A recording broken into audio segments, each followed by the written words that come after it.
Bonjour à tous, bienvenue. Alors, comment ne pas mentionner le nom de Carlsen dans ces parties inoubliables de l'histoire du jeu d'échecs?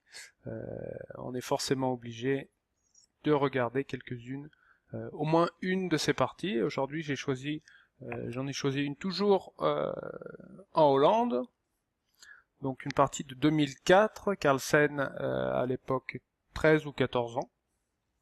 Donc toujours au tournoi de Corus. Ce même tournoi que l'on avait vu durant la partie Ivanchuk-Shirov. Voilà, alors là c'est le tournoi C, il y a des tournois fermés, le tournoi A, le tournoi B et le tournoi C. Donc là, Carlsen est invité et joue contre le maître international hollandais Ernst Sipke, si je prononce bien, qui maintenant est devenu grand maître. Alors, Baby Carlsen joue E4, C6, D4, D5, cavalier C3. On est là dans une carocane, ouverture très solide, choix principal pendant des décennies du champion du monde Anatoly Karpov, spécialiste de l'ouverture, D prend E4, cavalier prend E4. Alors plusieurs choix dans cette position, Karpov a joué cavalier D7, mais son coup favori était quand même fou F5. Fou F5, cavalier G3, fou H6, H4, H6. On est là dans les lignes principales. Cavalier F3, donc avec idée de jouer cavalier E5. Cavalier D7, qui est la ligne principale. Carlsen lui-même a joué E6 dans cette position, dans son match contre Anand, il y a quelques années de cela. Donc cavalier D7, justement pour éviter cavalier E5. H5, fou H7, fou D3, fou prend D3, dame prend D3. Une ouverture extrêmement connue, des milliers de parties dans les bases de données. E6, donc là on voit bien que les blancs vont vouloir quand même faire grand roc, puisqu'ils se sont affaiblis avec le pion H. Il serait difficile de jouer petit roc dans une position de ce genre. Les blancs vont jouer grand roc et peut-être attendre que les noirs fassent petit roc pour pouvoir lancer une attaque sur l'aile droite. Fou F4, donc avec l'idée de jouer grand roc, de restreindre un petit peu le développement des noirs, les empêcher de jouer dame C7 ou fou D6. Cavalier F6 et grand roc. Alors là, cavalier F6 est déjà considéré par la théorie comme une imprécision. Le coup principal dans cette position est fou B4 échec. Ça peut paraître un petit peu étrange, fou B4 échec. Donc, on attend ou C3, fou E7, ou alors fou D2. Auquel cas, on joue fou E7.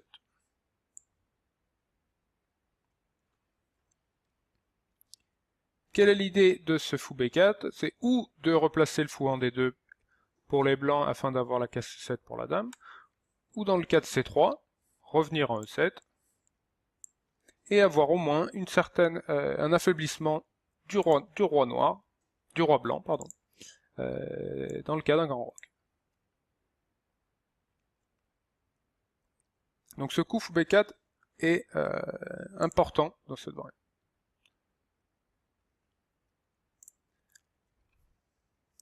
Grand roc, fou E7, cavalier E4. Donc là on voit que le cavalier en G3 n'est pas idéalement placé, c'est pas la meilleure pièce des blancs, donc là il décide de l'échanger, si possible en échangeant un défenseur du roi noir. Cavalier E4, dame A5, pardon, roi B1. Donc dame A5 menaçait le pion A2. Ici on voit que le pion H5 est en prise, mais ça serait pas forcément une bonne idée de le prendre. Peut-être fou D6 dans cette position. Et on voit que le roi reste au centre. Et on a ouvert la colonne H pour la tour. Un choix quand même assez risqué pour les noirs. Donc roi B1, petit roc. Là, Carlsen va commencer à vouloir attaquer le roi noir. Donc si vous voulez, ici, les noirs auraient pu faire grand roc, mais avec ce fou en F4, ça aurait été quelque peu risqué. Donc là, on voit qu'on n'a même plus la case B8 ni A8 pour le roi. C'est pour ça que fou B4 échec est important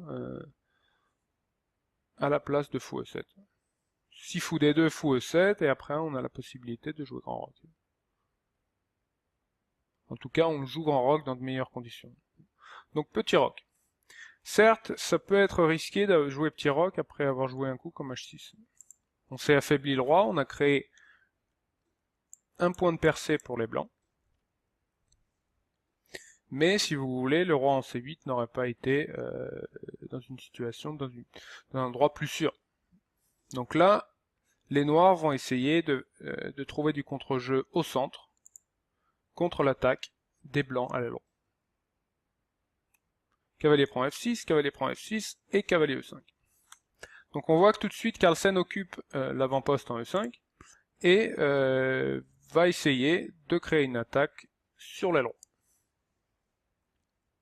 Disons que si les noirs ne jouent pas de façon précise, probablement G4 sera le prochain coup des blancs, suivi de G5 pour ouvrir les lignes. Alors Ernst joue tour à D8, avec probablement l'idée de jouer C5 et de jouer sur cette relation tour-dame sur la colonne D. Tour D8, dame E2.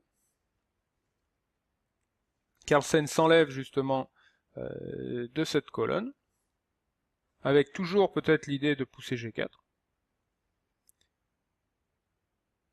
Et Ernst joue C5. C5 avec l'idée de réagir au centre, d'échanger les pièces, pourquoi pas de jouer une finale, où ce pion H5 pourrait s'avérer faible. Et là, je vous laisse chercher le coup de Carlsen. Coup très intéressant et sûrement un coup que n'avait pas vu Ernst.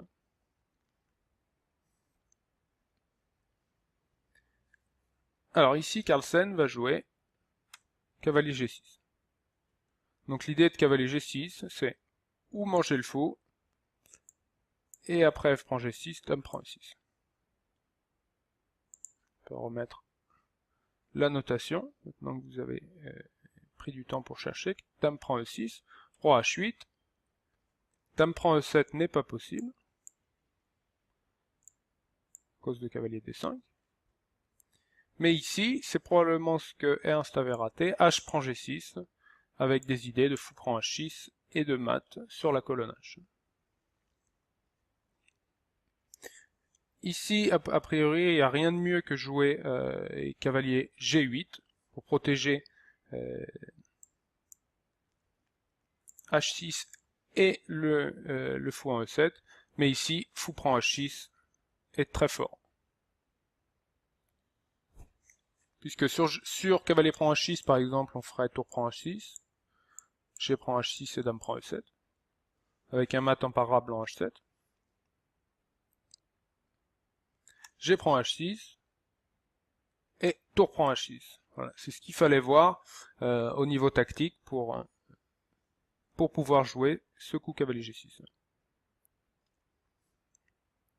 Alors, revenons peut-être un tout petit peu en arrière avant de regarder la fin de la partie. À ce moment-ci. Donc là, C5 est bien évidemment une erreur.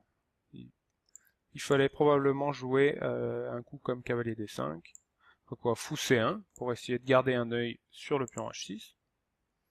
Et C5. Voilà, une réaction au centre, pour essayer d'échanger les pièces, pour avoir un roi aussi beaucoup plus sûr en G8. Après C5, on peut jouer peut-être C4, cavalier F6 et dé prend C5. Là, c'est une position typique de Caro-Kann, où on va échanger les tours. Les 4 tours vont probablement s'échanger, et on aura un très fort cavalier en E5, et une majorité à l'aile dame. Donc une position où les noirs vont probablement souffrir, ils seront un petit peu mieux, les blancs seront un peu mieux avec des chances de gain, mais la position noire reste quand même très solide. Donc ça, c'était préférable à la place du coup C5, que je qualifierais de prématuré. cavalier G6. Alors on en était là, fou prend H6, G prend H6, et tour prend H6. Cavalier prend H6, dame prend E7, cavalier F7 est le seul moyen d'empêcher dame H7. Et G prend F7. Avec l'idée, tour H1, dame G5 avec un mat, ou même dame G5 d'abord, puis tour H1, ou dame F6, tour H1, il y a énormément de choses qui doivent gagner dans cette position. Donc roi G7 avec l'idée de s'échapper, sur dame G5 de faire roi prend F7, quelque chose comme ça, en espérant se sauver. Roi G7 et ici, tour D3, important, pour passer la tour sur la troisième rangée, et éviter tour prend F7. Sur tour prend F7, il y aurait simplement tour G3 échec.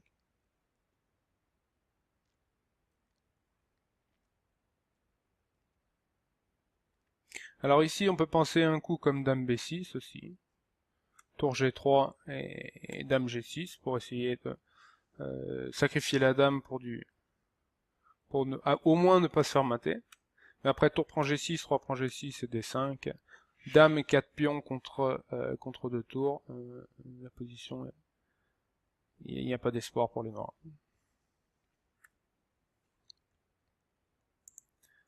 Alors, tour D6, c'est le choix d'Ernst. Donc, on voit que sur dame prend D6, il y aurait dame E1, suivi du mat. Il y a un petit piège. Carlsen, bien évidemment, ne tombe pas dedans. Tour E5, tour G3, pardon. Tour G6 et dame E5. Roi prend F7. Bon, dans cette position, roi H7, on jouerait tour H3, tour H6 et dame F5, probablement. Roi G7, tour G3 échec, roi H8, dame E5 suivi du mat en G7.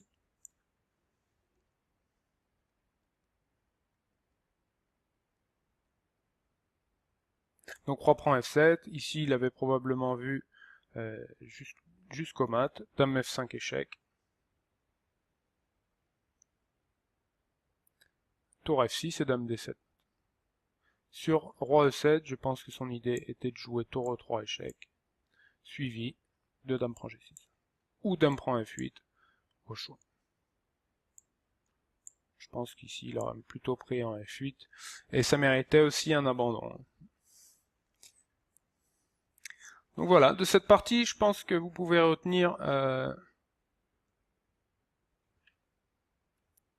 ce coup prématuré C5. Donc bien faire attention dans ces positions aux menaces des blancs. Pensez à ce que votre adversaire menace. Voir si vous avez le temps, comment est-ce que vous pouvez vous défendre par un petit coup, comme cavalier D5 par exemple dans cette position. Et aussi ce coup fou B4 échec qui est assez... qui peut paraître assez bizarre, mais qui est important dans cette position. Justement pour provoquer un affaiblissement dans le camp blanc, et par exemple C3, fou E7, c'est pas du tout la même position après. On va pouvoir peut-être créer un point de percée en B4, et attaquer à l'aile dame. Voilà, alors pour la prochaine vidéo, je vous repropose un sacrifice de dame d'Ivanchuk, donc qui est le spécialiste du sacrifice de dame. Partie très intéressante que l'on verra dans la prochaine vidéo. Voilà, à bientôt.